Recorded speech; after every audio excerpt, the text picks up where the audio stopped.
Et toi aussi t'es perdu dans les nœuds? Tu sais pas lequel faire? Tu sais pas lequel apprendre et t'arrives pas à les retenir?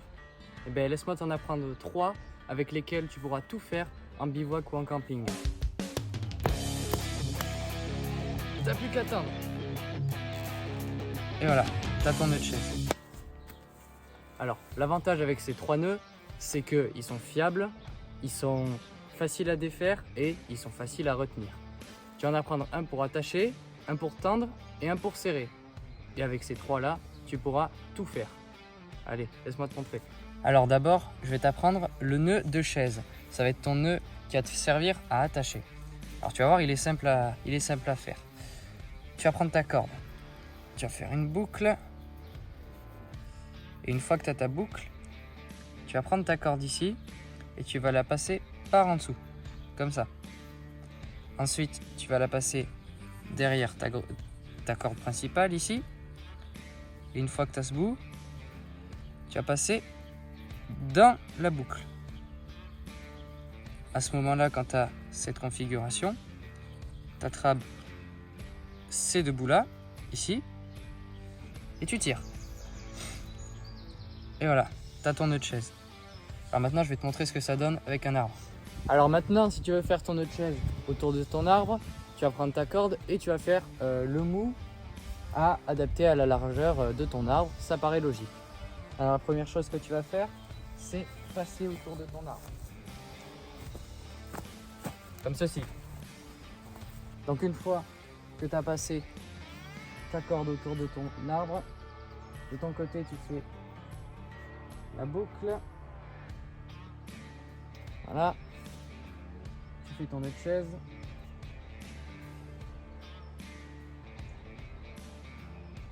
Voilà.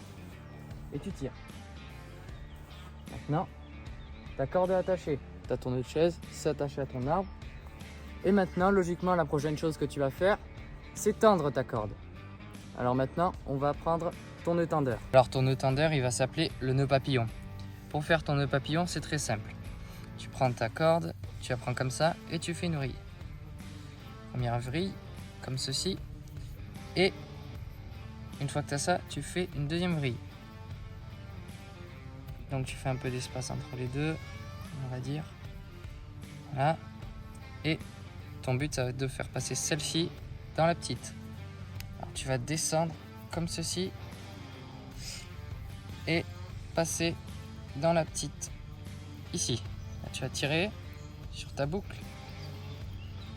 Voilà. Et là, tu vas avoir ton nœud papillon. Tu vois ces deux grandes oreilles là? Tu vas les tirer. Voilà. Et là, il est bien serré. Ça va te servir de nœud tendeur. Maintenant, voyons voir ce que ça fait du point de vue de l'arbre. Maintenant que tu as fait ton nœud de chaise à l'autre arbre et que ici, tu as fait ton joli nœud papillon avec ta belle boucle qui dépasse, tu vas pouvoir prendre ce côté de la corde et faire tout le tour de ton autre arbre.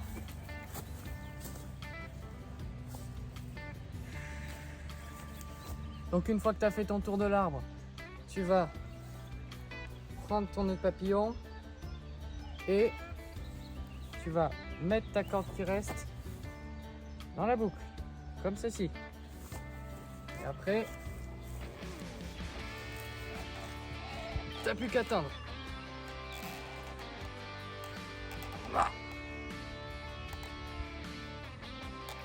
Voilà, donc là,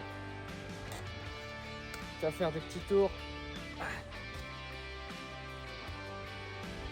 Et tu vas bloquer ta corde, évidemment.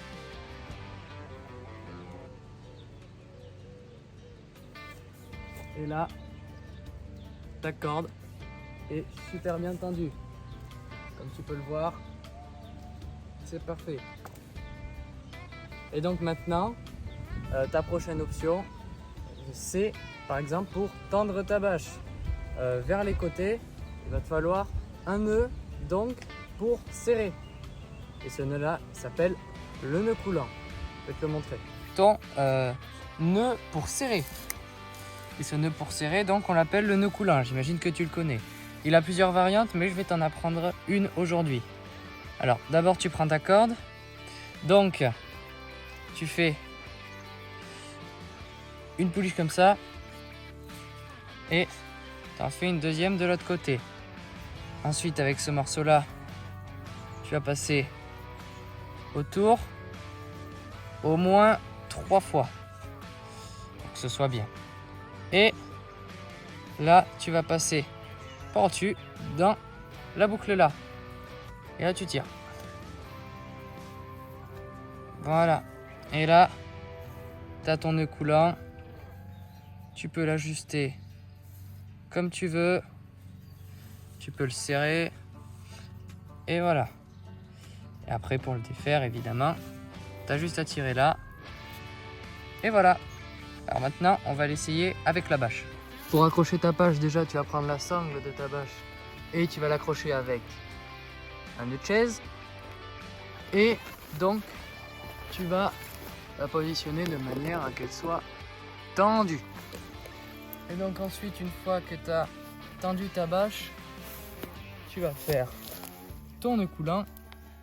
Alors donc, tu fais ta pouliche, tu fais ta deuxième pouliche, tu tournes 3 fois autour, tu passes comme ça dans la boucle, tu n'as plus qu'à tirer. Voilà. Tu as ton nœud coulant et maintenant, tu n'as plus qu'à ajuster.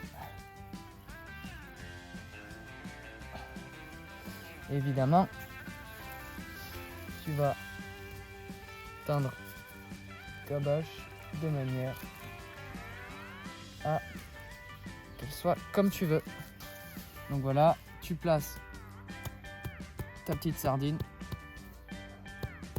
quand elle est bien tendue. Tu l'enfonces avec ton maillet ou ta hache à 45 degrés évidemment, parce que sinon au moindre coup de vent ça va s'échapper. Et voilà. Et regarde là-bas, t'as bien tendu ta bâche comme ceci. Et tu peux faire ça donc de tous les côtés pour pouvoir bien l'accrocher. Donc voilà, c'était le deuxième épisode de Jojo Survie. Apprendre à faire 3 nœuds qui te serviront toujours en camping ou en bivouac. J'espère que cette vidéo t'aura plu. Si c'est le cas, n'hésite pas à liker, à t'abonner et à activer la cloche. Ça me ferait super plaisir. N'hésite pas à aller voir mes autres shorts où je fais plein d'autres astuces pour le bivouac, la survie et le camping. A plus.